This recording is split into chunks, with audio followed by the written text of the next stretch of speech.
Morning વાલા વિદ્યાર્થી મિત્રો, કેમ છો બધા? મજામાં ને? મિત્રો, આપણે ધોરણ 11 ની અંદર ચેપ્ટર 4 ચાલે છે, એનો પાઠ નંબર 7મો, જેના વિશે આજે આપણે વાત કરવાના છીએ. હવે આજનો જે ટોપિક છે ને, એ છે કાર્બન કોપીની નોંધ, સીસી જેને આપણે કહીએ છીએ. હવે આ બધી વસ્તુ એવી આપણે શીખીએ છીએ કે જે પ્રસંગોપાત પત્રની અંદર ઉપયોગમાં આવતી હોય છે. એ બધી વસ્તુની વાત થાય છે. જોઈએ શું કહે છે. કેટલીક વખત એક જ પત્ર એક સાથે એક કરતા વધુ વ્યક્તિઓ અથવા સંસ્થાઓ સુધી પહોંચે, બધાને તે બાબતની જાણ થાય અને દરેક પોતાની રીતે જે તે બાબતોનું ઘટતું યોગદાન આપે એવા આશયથી લખાય છે.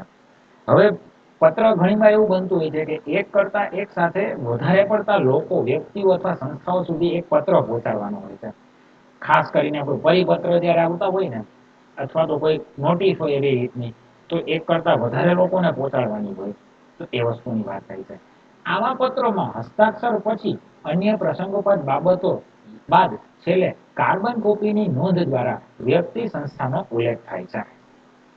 હવે ઘણી આપણે કોઈ ગવર્મેન્ટ ડિપાર્ટમેન્ટની અંદર જોતા હોઈએ છીએ કે જ્યાં એ લોકોને પત્ર વ્યવહાર કરો તો કોઈ એક વ્યક્તિને કોઈ પત્ર મોકલતા હોય, સાથે સાથે સપોઝ કે સેલ્સ ડિપાર્ટમેન્ટનો એક માણસ છે, એને કોઈ પત્ર મોકલ્યો છે, તો સાથે સાથે એના હેડને મોકલવાનો હોય, બીજા કોઈ ડિપાર્ટમેન્ટમાં મોકલવાનો હોય, તો નકલ રવાના પ્રતિ કરી અને એ લોકો છે ને સાથે સાથે મોકલતા હોય છે.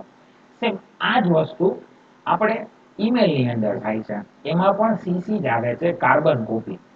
હવે એમાં આ જ વસ્તુ છે કે હું એક પત્ર છે, કોઈ એક ઈમેલ છે, એક વ્યક્તિને મોકલું છું, સાથે સાથે મને એવી ઈચ્છા છે કે હું એક સાથે બીજા ઘણા બધા લોકોને પણ મોકલું, તો હું સીસીમાં જે બીજા લોકોનું નામ એડ કરી, ઈમેલ એડ્રેસ એડ કરીને એ લોકોને પણ હું મોકલી શકીશ. આ ઉલ્લેખ પત્રમાં ડાબી બાજુ હાંસિયાની બાજુમાં કરવામાં આવે છે. ગુજરાતીમાં નકલ રવાના પ્રતિ એમ લખાય છે, જ્યારે અંગ્રેજીમાં CC2 એવું અનુક્રમે લખીને બાબતો રજૂ કરવાની હોય છે. ગુજરાતીમાં કહે છે નકલ રવાના પ્રતિ, અને અંગ્રેજીની અંદર CC2 એવું લખીને મોકલવામાં આવે છે. હવે જોઈએ તો કે ઉદાહરણ તરીકે નકલ રવાના પ્રતિ. મેનેજિંગ ટ્રસ્ટી શ્રી શારદા પર્યાવરણ જાગૃતિ મંડળ Ahmedabad, commission of trade and commerce Gandhinagar, સચિવ શ્રી વાણિજ્ય વિભાગ ગાંધીનગર. તો કોઈ એક પત્ર છે એ બીજા ઘણા લોકોને આ સાથે સાથે મોકલવાનો હોય છે, તો એને નકલ રવાના પ્રતિની અંદર તમારે લખવાનું રહેશે. અને આ જે વસ્તુ છે, આ વસ્તુને આપણે નોંધ ક્યાં કરશું, તો કે હસ્તાક્ષર પછી ડાબી બાજુની સાઈડમાં લખવાનું રહેશે. બરાબર છે? હસ્તાક્ષર પછી છેલ્લે તમે ડાબી સાઈડ બી લખી શકશો, અથવા તો હસ્તાક્ષરની નીચેની સાઈડમાં પણ તમે વસ્તુને લખી શકશો. આગળ વાત કરીએ ઓળખ રેખા, આઈડેન્ટિફિકેશન લાઈન. મોટી સંસ્થા કે સરકારી વિભાગમાં પત્ર લખાણની પ્રવૃત્તિમાં 2 કે તેથી વધુ વ્યક્તિઓ સામેલ હોય એવું બની શકે છે. શું કહે છે? તો કે જ્યારે પત્ર લખાણની પ્રવૃત્તિ હોય એમાં એવું બની શકે કે 2 વ્યક્તિ હોય અથવા 2 થી વધારે વ્યક્તિઓ પણ લખવામાં સામેલ હોય. ઉપરી અધિકારી પત્ર લખાવે અને તેને લઘુલિપિમાં ટાઈપ કરવાનું કામકાજ અન્ય કર્મચારીઓ કરતા હોય છે. તો આમાં શું હોય છે, તો કે જે કોઈ પણ વ્યક્તિ છે, એ વ્યક્તિ એના ઉપરી અધિકારી પાસેથી લઘુલિપિમાં એટલે કે શોર્ટ હેન્ડમાં પત્ર લખશે પહેલા, અને પછી એને કોમ્પ્યુટરમાં ટાઈપ કરી નાખશે. એવા સંજોગોમાં સમગ્ર પ્રક્રિયામાં સામેલ વ્યક્તિઓની ઓળખ રજૂ કરવા માટે ઓળખ રેખાનો પત્રના પ્રસંગોપાત ભાગરૂપે સમાવેશ થાય છે. અહીં લખાવનાર અને લખનારની ટૂંકી સહી મહાવિરામ અથવા ત્રાંસી લીટી દ્વારા અલગ પાડીને હસ્તાક્ષર પછી ડાબી બાજુએ હાંસિયાની નજીક લખવામાં આવે છે. હવે આ 2 વ્યક્તિઓની વાત થાય છે કે જેને લખાવ્યું એને, જેને લખ્યું એ, બેયના તમારે આમાં ઓળખ રેખા આપવાની છે, તો કે કોને કોને લખ્યું છે. બરાબર છે? તો એ વસ્તુની વાત થાય છે. એટલે કે મહાવિરામ એટલે કે કોલન, અથવા તો ત્રાંસી લીટી દ્વારા અલગ પાડીને હસ્તાક્ષર પછી ડાબી બાજુએ હાંસિયાની નજીક લખવાનું રહેશે.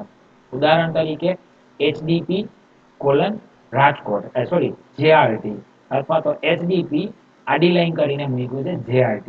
આ ઉપરથી એવી સમજ મળે છે કે HD પઠાણ નામના અધિકારીએ પત્ર લખાવ્યો અને JR તડવી નામ ધરાવતી વ્યક્તિએ તેને ટાઈપ કર્યો છે. બરાબર છે? ઓળખ રેખાની વાત થાય છે. આ ગવર્મેન્ટ જે વિભાગ છે, સરકારી વિભાગ છે અને મોટી સંસ્થાઓ છે, એની અંદર આ વસ્તુ થાય છે મિત્રો. ઓળખ રેખાની વાત થાય છે.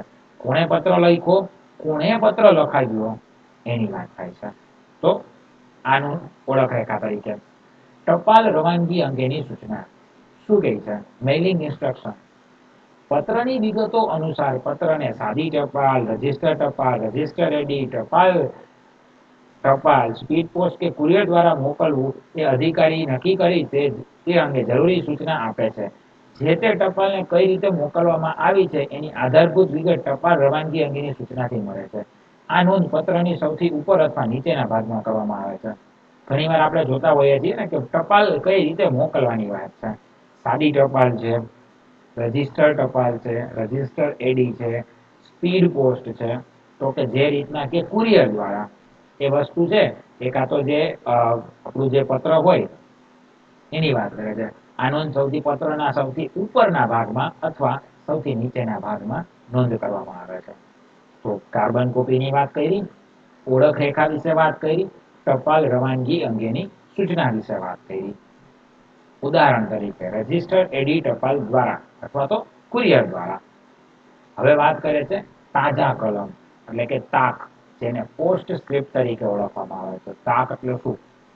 પત્રના મુખ્ય ભાગમાં જરૂરી બધી જ માહિતીનો સમાવેશ કર્યા બાદ પત્ર લખનાર જો કોઈ અગત્યની બાબત પ્રત્યે પત્ર વાચકનું ખાસ ધ્યાન દોરવા ઈચ્છતા હોય તો તે પત્રમાં સૌથી નીચે તાક દ્વારા અગત્યની માહિતી ફરીથી લખે છે. ઘણીવાર પત્ર લખાઈ ગયો અને પછી એને યાદ આવ્યું કે આ ખાસ માહિતી છે ઈ મારે જે પત્ર વાંચનાર છે એને વચાવી છે. તો એને શું કરવું પડશે? તો કે તાક દ્વારા એટલે કે તાજા કલમ લખીને આપશે. એટલે એ નોંધવું જોઈએ કે પત્રના મુખ્ય ભાગમાં જરૂરી એવી કોઈ માહિતી રહી ગઈ હોય તો તેનો તાક તરીકે પત્રના અંતે ઉલ્લેખ કરવો પડે છે. એ પત્ર લેખક પક્ષે બેદરકારી સૂચવે છે. એ સંજોગોમાં તો પત્ર ફરી લખવો જ ઠીક કહેવાય. તાજા કલમ લખ્યા બાદ પત્ર લખનારની સહી અવશ્ય હોવી જોઈએ. એવું કહે છે કે જો આવી રીતના તમે એટલે કે તાજા કલમ એવી રીતે કરીને જો તમે પત્ર લખશો તો આ તો શું છે કે પત્ર લખનારની બેદરકારી સૂચવે છે મિત્રો. પણ ઘણીવાર એવું થઈ જાય છે તો હવે શું કરવું? તો કે તો એ લોકો એવું કહે છે તો પત્ર ફરી લખવો એ ઠીક કહેવાશે. પણ કોઈ સંજોગોની અંદર પત્ર ફરી ન લખી શકાય એવું થાય ત્યારે શું કરવાનું રહેશે? તો કે પત્ર લખનાર છે એ તાજા કલમ લખ્યા બાદ એની સહી કરી નાખશે. એટલે આ વસ્તુ ચાલશે. બરાબર છે મિત્રો? તો આપણે આ વિડીયોની અંદર આજે 7મા નંબરનો પાઠ હતો એની અંદર તાજા કલમ વિશે શીખ્યા. પછી ટપાલ રવાનગીની વાત કરી, એના વિશે વાત થઈ. પછી કીધું કાર્બન કોપીની નોંધ વિશે વાત થઈ, ઓળખ રેખા વિશે વાત થઈ. બરાબર છે મિત્રો?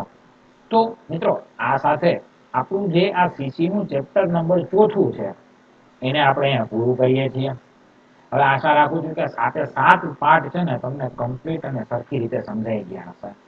અને હવે આ વિડીયો તમારે પૂરા થાય 7 એટલે જેનું સ્વાધ્યાય છે સ્વાધ્યાય તમારે લખવાનું રહેશે. બરાબર છે મિત્રો? ચાલો તો આ સાથે આ વિડીયોને આપણે અહીંયા પૂરો કરીએ છીએ. હવે નેક્સ્ટ વિડીયોની અંદર આપણે નેક્સ્ટ ચેપ્ટર જે છે એના વિશે વાત કરશું. બરાબર છે મિત્રો? ચાલો, થેન્ક યુ.